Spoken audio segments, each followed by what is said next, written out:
And now we're moving on to this week with CFJ's Liberal Education Annex, the Democrats' actions with disastrous consequences. There's a long and infamous history of Democrats, whether their intentions are good or not, most of the time they are not, that they never try to look down the road to see what their actions today will result in the future. Most of the time, it's all about doing something that looks good for the upcoming election that in the end is detrimental to America or one part of American society, or sometimes even the world. From the Obamacare disaster back to President Lyndon Johnson's war on poverty, to Franklin Roosevelt's socialist policies that extended the Great Depression much longer than it had to be. Imagine all the suffering that could have been avoided if these Democrat lawmakers were stopped in their misguided policies. Moving from FDR and LBJ to Jimmy Carter allowing the birth of radical Islam, and to President Bill Clinton inspiring bin Laden to strike inside the U.S., to even today with President Obama and his policies that have created millions more poor, millions losing their health plans and doctors, as well as a feckless foreign policy that not only got 4 Americans killed in Benghazi, but flare-ups all over the globe, because the evil people of the world know that the United States is impotent with a weak interloper as the supposed leader of the free world. Let's start with educating the delusional left as well as arming conservatives on the right with the truth about the godfather of liberalism, Franklin Delano Roosevelt. While most presidents get some legacy makeovers as time passes, FDR was praised from the beginning for ending the Great Depression and defeating the Germans in Europe during World War II. But if you get past the liberal press and the even more liberal historian spin, the truth comes out. A study from UCLA, not a conservative university by any means, determined that Roosevelt's attempt at socialism as an answer to the Depression actually extended the Great Depression 7 years longer than it had to be. Imagine all the misery and death from hunger that this country went through that could have been avoided, just because FDR wanted to experiment with socialism in the New Deal. Imagine all the unnecessary pain. Imagine all the things this country could have done in those lost 7 years. Oh wait, we don't have to imagine. We have just gone through 7 years of unnecessary misery. We all have experienced in one way or another suffering from a great recession that was caused by the Democrat liberal nutjob wing of the party taking over the legislative branch of government back on January 3, 2007, with 4.6% unemployment and a record of 52 straight months of job growth. For you low-info voters out there, that's 4.3 years of constant job creation. These last 7 years of progressive Democrats running the country into the ground was years this great country can never get back. Now imagine a Nazi Germany maybe doesn't have the confidence born out of a pathetic, weak, and depressed United States to start its campaign that ushered in World War II and the attempted genocide of the Jewish race. Imagine the decades of suffering in Europe that could have been avoided if FDR did not wait for Stalin and his communist troops to enter Berlin after it fell. The sheer misery that East Germany as well as the rest of the Soviet bloc suffered just because FDR was sympathetic to communist Russia. The suffering ended with the great Ronald Reagan bankrupting the USSR while invigorating the U.S. economy at the same time, and freeing hundreds of millions of oppressed people throughout Europe.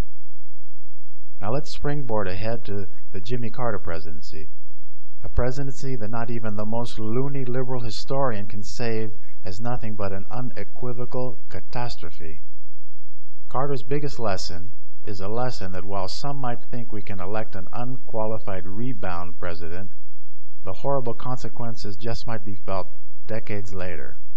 A foreshadowing of the Obama administration's latest emboldening of Muslim terrorists, the feckless, naive, and inexperienced Carter allowed the birth of radical Islam. This virus not only caused the deaths of 3,000 Americans on 9/11, but millions others who have been killed, as well as millions of women who have suffered untold oppression throughout the last 4 decades after the rise of the Ayatollah in Iran.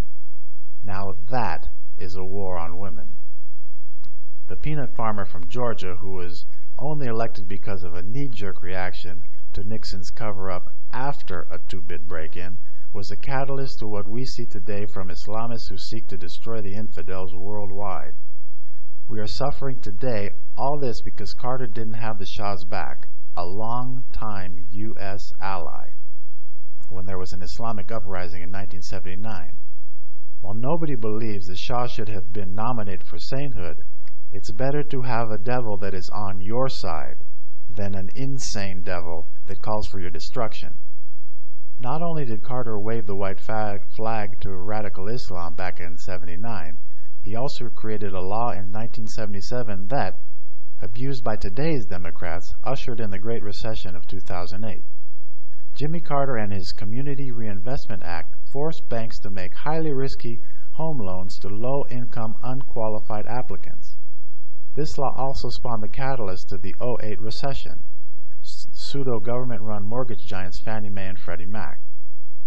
It was this law that started to get abused in the Clinton administration when conniving Democrats figured out a way to personally make millions off the taxpayers' back, exploiting Jimmy Carter's well-intentioned stupidity.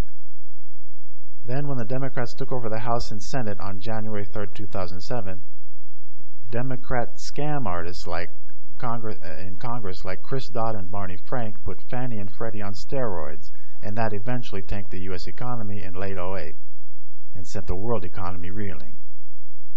Carter's good intentions with no foresight caused pain and misery decades later. Besides Clinton and his cronies like Franklin Raines, Jamie Gorelick, Rahm Emanuel, and bagman James Johnson making tens of millions off Fannie and Freddie while exposing the U.S. economy to the now infamous mortgage bubble, Clinton's foreign policy was as naive and short-sighted as Carter's and Obama's has been. President Clinton's actions on the world stage, like Carter before him, emboldened Islamist terrorists that led to the attacks of 9/11. Actions, and in one case, inaction, sealed the fate of those in New York in 2001.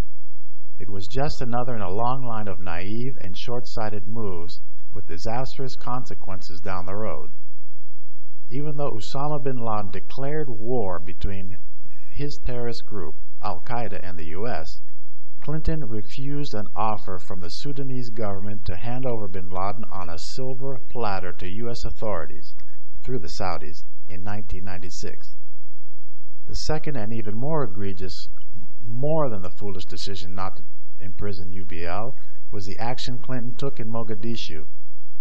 After sending troops to Somalia on a humanitarian mission, as soon as the fighting broke against the U.S. from Al-Qaeda-backed Somali fighters in the infamous Black Hawk Down episode, Clinton waved the white flag, tucked tail, and ran, not even considering that this cowardice would embolden our enemies. And that's exactly what it did. Osama bin Laden, in an interview, pointed to this pathetic weakness as his inspiration to strike within the United States borders, and it was because, and I quote, "the U.S. is a paper tiger." His view of Clinton's actions in Somalia, as well as treating the first attempt to bring down the Twin Towers in 1993 as a police matter and not an act of terrorism, made bin Laden focus his attentions on what turned out to be the worst attack on American soil, because he saw the U.S. as weak and with no stomach to strike back. Actions without any thoughts of future ramifications are a running theme for Democratic administrations. Now let's slide back into the days of the rabid progressive LBJ. President Lyndon Johnson decided to eradicate poverty, which sounds like more than a worthy cause, and is something that all Americans would be behind. But some would say that he initiated the phony war on poverty to create a poor, dependent class that would be enslaved to continue to vote for the Democrats to keep the government support flowing. Johnson is quoted in award-winning and New York Times bestseller Ron Kessler's book, Inside the White House, as saying, "I'll have those blacks voting Democratic for the next 200 years. Of course, the rampant racist Johnson used the N-word instead of blacks. On January 8, 1964, LBJ articulated the goal of his war on poverty, quote, "not only to relieve the symptom of poverty, but to cure it and, above all, to prevent it." Sounds great if we didn't know his true intentions. But what was the cost, and what was the result? It has been 50 years since the war on poverty began, and in today's money has cost $21.5 trillion. This is not only an epic failure, but also arguably created more poor than there would have been if LBJ would have left his socialist policies in the trash bin of history where they were before he fished them out to give them another try. Shortly after the war on poverty got rolling, about 27% of Americans lived in poverty. In the last data from 2012, it was about 29%, and unfortunately rising sharply under Obama.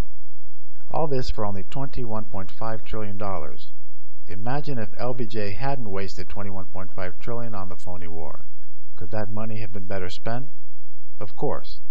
Would there have been less suffering from the people sentenced to poverty, as LBJ's war was not to eradicate poverty, but to use it as a tool to suppress and keep a permanent voting base? You bet. This is a lesson in Democrats hiding behind good intentions to create misery down the road without caring about future consequences. Well, we could do an entire show on President Barack Obama's good intentions going horribly wrong, and his underhanded intentions turning into unmitigated disasters. We will focus on just a few. Obama is the capper in a long list of disastrous Democrat presidents. Another rebound president because of the 2008 economic crash that the Dems caused, but with the help of a liberal press pinned on George Bush and the GOP. Another unqualified candidate thrust into the White House with absolutely no qualifications to be the leader of the free world, let alone lead the country out of the Great Recession. Like FDR before him, Obama experiments with socialism to turn around the country's economic woes, even though these tactics, such as his use of Keynesian economics, has failed miserably whenever tried. The progressive always thinks this is the time it will work, but the real intention of people like President Obama is to take control of the money and distribute it where he thinks he will do the most good, or to kick back a few $100 million to his 1%er cronies, like at Solyndra, Light Squared, and NR1, to name just a few. Instead of doing what Reagan did when he inherited a recession and cut taxes and had the GDP on fire in his third year between 6 and 8%, Obama's failed spread the wealth policy had his GDP in his third year barely breaking 1%, creating the longest rebound from a recession ever. And we're still in a recession. Even as recently as this week, the country, and especially border states like Texas, are reaping the disastrous consequences of another horrible Obama policy. While the idea of not penalizing children for their parents bringing them illegally to this country is something that makes sense, Obama has turned it into another lesson in cloud pivot, overload the system to create a crisis to force an agenda or a policy. This president wants to import or turn those tens of millions of illegal aliens already here into the new Democrat voter base. Whether this incompetent administration knew that giving amnesty, by executive order mind you, would create an influx or not, they are going to take full advantage of this humanitarian crisis they created and not let a crisis go to waste. Like the fast and furious operation ordered by Obama and or Holder back in 2009, this was another attempt to flood the system, but this time with automatic weapons as to use that crisis to destroy the Second Amendment. And in true Democrat style, this not-so-good intention turned bad, really bad. Because of the attempt to force gun control legislation, Border Agent Brian Terry and ICE Agent Jaime Zapata were gunned down by weapons our administration gave to the Sinaloa drug cartel in Mexico. There have also been hundreds of Mexican citizens slaughtered by Holder and Obama's weapons, and unfortunately, since there were 3,500 weapons, many more people will die for years to come. More Democrat intentions that turn disastrous for years to come. While no one can actually begin to fathom what was the intention of the Obama administration was when they cut the domestic bomb prevention budget in half, I repeat, in half, The tragic result was the Boston bombing on April 15, 2013. While this moronic decision that led to the first terrorist attack on U.S. soil since 9/11 was unexplainable, the other factors that led to the bombing are also baffling as to who really is looking out for our homeland security. Russia had warned this administration that their al-Qaeda-affiliated terrorist group, the Chechens, were furious about Russia's more flexible Obama.